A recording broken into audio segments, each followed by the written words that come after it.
Carla takes a great interest in the world around her. That served her well through the diversity of her experiences at the community, state, city, and federal levels. Throughout her career, Carla has been most interested in families, racial equity, and she's been a tireless advocate and leader for excellent services for all children and families. She brings a quick wit, big picture thinking, and a generous heart to her work on behalf of children and families. Please help me in welcoming Carla Thomas from the W.K. Kellogg Foundation.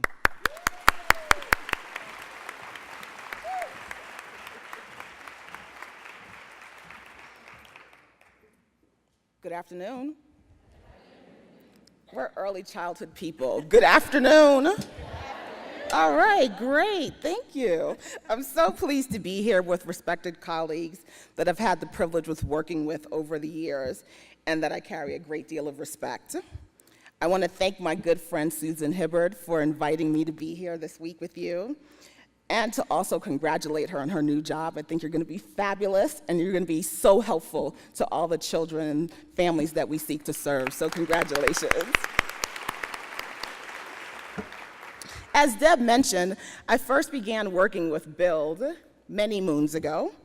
Deb and I shared a wall for a while. We shared many long nights trying to figure out what we could do to make the lives of young children in Pennsylvania better so that they could have high-quality early childhood experiences. We developed a model that I thought was very successful and that has been used in many other states as an example of a high-quality quality rating improvement system.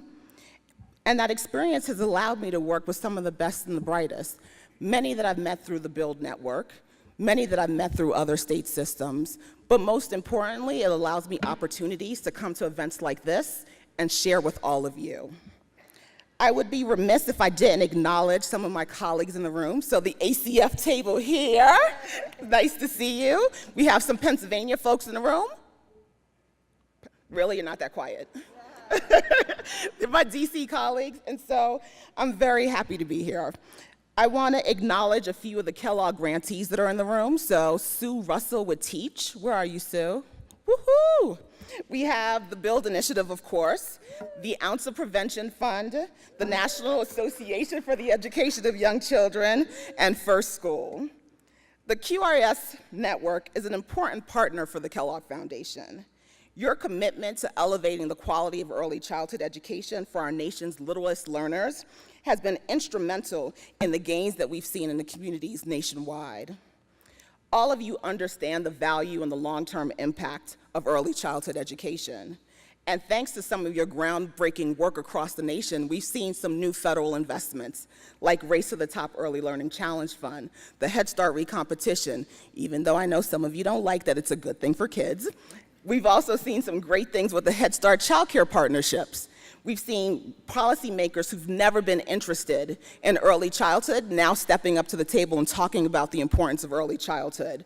We've seen business communities join us and say they're investing in the future of our nation. And we have the general public now recognizing and talking about the high-quality early childhood and how important it is for the lives of young children. As a result, we've gained valuable partners across the education continuum, and that consensus is growing each and every day. As the conversation continues to grow, it's important for us to expand our collaborations. We need to invite more partners and more resources and more advocates to the table to help us continue building systems nationwide. At the Foundation, we've been strong supporters of this kind of systemic change. And we think that it's critically important for us to always carry that message wherever we go. And so I want to begin by starting a short video. Megan, cue the video. That really highlights the way in which the Kellogg Foundation works in communities. Poverty can actually have a biological effect on the growing brain. She's very energetic. She likes to play a lot. She's really into learning. She really wants to go to school. How old are you right now? 3. What do you like to do here? Like to stamp. You like to stamp? What's your favorite stamp? Star. Lariah has been hoping for a chance to take her stamp skills to the next level and go to preschool. But there wasn't enough room in the public preschools for Lariah to go. The effects of poverty on children's development are pervasive, and they last throughout early childhood and into young adulthood. There's no question about it. Michaela's very talkative, active. I talk too much. And she got a crazy personality. Hey, no, I don't. She got a crazy.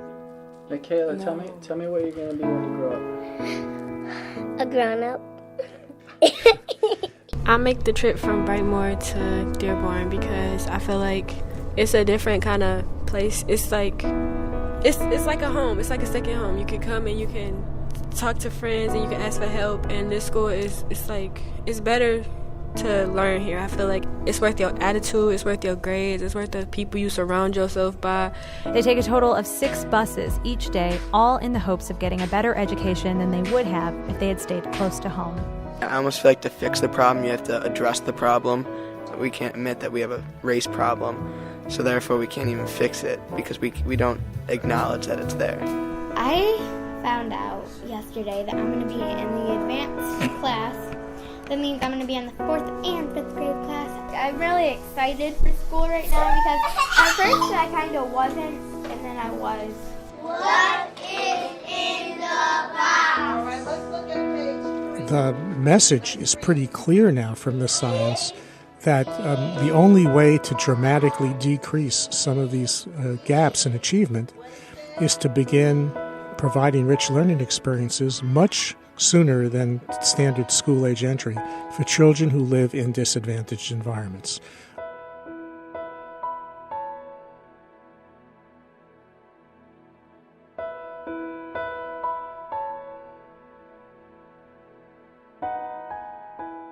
So the message is really important, and there's a vital message in that video that the work that we've done to this point and that what lies ahead builds a legacy. And that's why early childhood education is so critical to the success of our country. We have to ensure that as we're building early childhood systems, we're focusing both on families and the educators, 2 very critical partners. We know early childhood is a complex system, but for far too long we've been siloed. And while some parts of our field continue to be fragmented, we continue to find new ways of working with each other. Our greatest asset is that we're a learning community. And as we learn, we refine and we get better. We focus on all aspects of a child's development: academic, physical, emotional. We find ways to work with schools and communities and families to have a positive impact on children. It's why at the foundation, we began to think about the work that we were doing. For many years, we had our education work in one department. We had our health work in another department. We had our workforce development in one department. And as many of you know, in January, we received a new CEO, LeJune Montgomery Tabron, who's been with the foundation for 27 years. And she finally understood the importance of integration. And her idea impacts me quite a bit because I am now responsible for all of the national grant making. But what that allows me to do is really think about integration across the whole. How are we working in our health systems? How are we working in our food systems? How are we working in workforce development? How are we working in education? And ensuring that we're no longer siloing the work, since each one of those systems work with the same children and the same families. The only people who are siloed are us, because families are not silos. Children do not live outside of the context of their families. And so now the foundation is being responsive to that. And we hope through our new grant-making strategies, we'll be able to support you as you look for ways to integrate the work that you're doing across the country. Really? Some people clap, I cry at night, but it's a good thing. But one of the great things that we want to do at the foundation is really tackle the issue of generational poverty.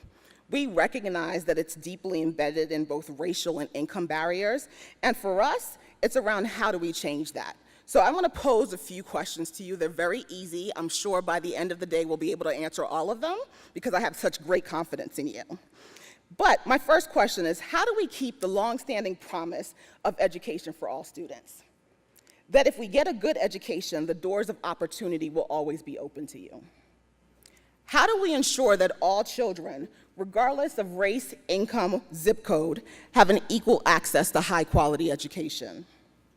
How do we overcome deep ideological divides that build equitable early learning systems that improve outcomes for kids?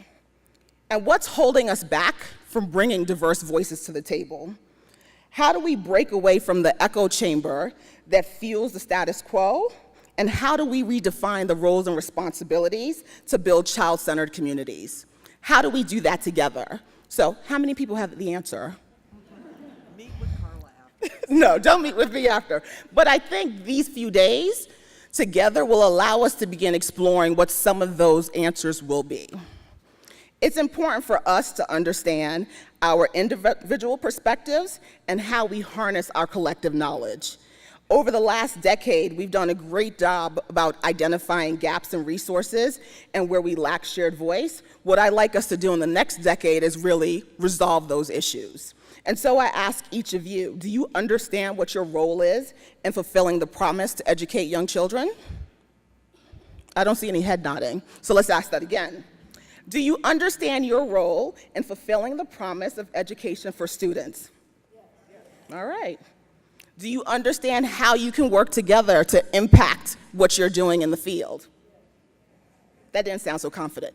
Do you understand what to do to increase your impact? All right, great. So now that we're very clear on that, let's talk about what's essential in ensuring high-quality early childhood education. We believe at the Foundation that practices and policies need to be community-based, culturally respectful, and connected to families. We support professional development in which community leaders and educators receive support and training that they need to deliver high-quality early childhood experiences. We believe that respecting cultural norms is only one part of ensuring a high-quality system, because we know the research is very clear. The two most important factors in a child's life is their family and their teacher. We recognize that there's too much negative discord attached to both teachers in the classroom and families, and we want to change that to make it more positive, because we recognize that what teachers and families do every single day is what's going to help us be a stronger community overall and have academic success for all children. We know that collective investment is critically important, and at the Foundation, we use a two-generation strategy when we do our grant making. So this is inside information if you're looking to send in a proposal. We want to know, what are you doing for young children, but also how is that impacting the family and the communities in which they reside? Without those two things together, we don't understand how we can have long-term sustainable change. And so we look for that in every single project that we invest in. We also talk about how we're expanding public-private partnerships and how we're using those partnerships to have families become the focal point. Our Foundation believes that regardless of socioeconomic status, regardless of language, parents always want the best things for their children. And so for us, true family engagement means families and communities are working together with shared responsibility. It's deeply engaged families at all levels, not just coming in for parent-teacher conferences, not just talking about when there are difficult things happening in the classroom, but when you're thinking about developing the classroom activities, thinking about what curriculum to use, thinking about how you're doing assessments, what sort of resources need to come to schools. Families are the critical partner at the table helping to make those decisions. And that's why this past year, we committed $13.7 million to 30 new grantees focused on developing innovative family engagement practices. And so for the next 3 years, we're going to be looking at models all across the country. I now have to go to Sitka, Alaska. That's going to be an interesting flight. But it's really around finding the models that aren't the tried and true, the models that really focus on how do we look at both culture, language, geography, human capital, and resources to really meet the needs of low-income families. Next week, we'll be partnering with the White House for the first of its kind symposium focused on family engagement, looking at how we can use the knowledge that we've gained from all across the country to really impact public policy that can meet the needs of families in the communities where they live. We know that focusing just on families is not enough. Many of you know of the heavy investments that we've done at the foundation around racial equity. And it's because we believe that you need to call out the issue and tackle it head on if you want to see changes. And so we see with the data that everyone else sees, children of color are often too overrepresented in the lowest scales. And so for us, it's around breaking those institutional silos and the unconscious bias that's every one of us experience, whether you're a person of color or not, and figuring out how we can get to the other side of that so that all children have access to high quality education. Most of the investments that we're making now, it's around dismantling these structural inequities. And it's really around how can we work together with the great diversity that we have, and the diversity in this room is so well represented of what we work with in communities. How can we each have a place at the table and have our voices be equally recognized and respected? I believe that the quality rating improvement system is one of those frameworks and structures that can help us get to where we want to be. I believe that it's fundamental to the work that's happening with QRIS across the country. We know that QRIS frameworks are giving folks a leverage and an opportunity to tackle some longstanding issues within their states. It's giving families an easy way in which to identify what's high quality and what's not. It's helping low-income children and children of color achieve their full potential. It's allowing teachers to have opportunities for professional development. It's looking at assessment so that assessment can be useful in the classroom with teaching practices as opposed as a way of tracking students and having them put in special ed. It's around catching early issues that are facing children as they're trying to be educated. It's around thinking with a common language and a common set of values. And so for us, QRIS is one of the key indicators of success that we look at when we're thinking about our investments over time. And so I'm just happy to be here because I think this meeting in this room allows us an opportunity to constantly challenge our assumptions, to forge new partnerships, to build new collaborations and strategies. And it gives us an opportunity to think about, as new funding comes in both federally and from state and from private partners, that we have a way to have an integrated approach so that we're not doing the same thing for 4 different programs, where we can use those resources, both human and financial, to have a streamlined system that's meeting the needs of many more children and leveraging the opportunities that we have that are available. And so I'm gonna ask you to no longer operate as though what happens in childcare or in the home and in your local community is only affecting you. I want you to begin thinking about what a global movement around quality would look like and how we can all work together to achieve the outcomes that we want for children. The good news is that we're making progress. We've had lots of good conversations. We've seen lots of good work happen in the field, but we're not done yet. And so we need to keep our energy levels up, our creative hats on, to think about new ways that we can work together. We need all of you, your networks, your state and local partners, your good humor, your bad humor. We need your public schools, we need the private schools, we need the independent schools. We need everyone to begin working together to think about what we should be doing for this next iteration of quality rating improvement systems. We need to keep reaching out and bringing in non-traditional partners. We have an opportunity to create new stakeholders in our systems. We need to be creative about how we approach them. We need to be clear on what we're asking them to do, because the one thing that I've learned in my new role is that if you ask, people respond. They just need to be clear on what it is that you want and how you want to walk that path with them. And so I invite all of you to talk to each other and figure out how you want to walk that path together. And on behalf of the Kellogg Foundation, I applaud you for your passion, your commitment, and I want you to keep up the good work. And most importantly, I want you to support Susan and the leadership at Build as they do this critically important work. They fight a fight that many of us don't recognize unless you see them in the back rooms when they're trying to get good policy forward, when they're trying to help support states, when they're trying to come up with another way of calling QRIS because the state legislature doesn't want to hear QRIS. And so every day we have to support what they're doing, because with all of us working together and creating these opportunities, we can make a difference for children. So thank you very much for allowing me to be here. I look forward to getting to know many of you over the next couple of days, and keep the fight going. Our children deserve it.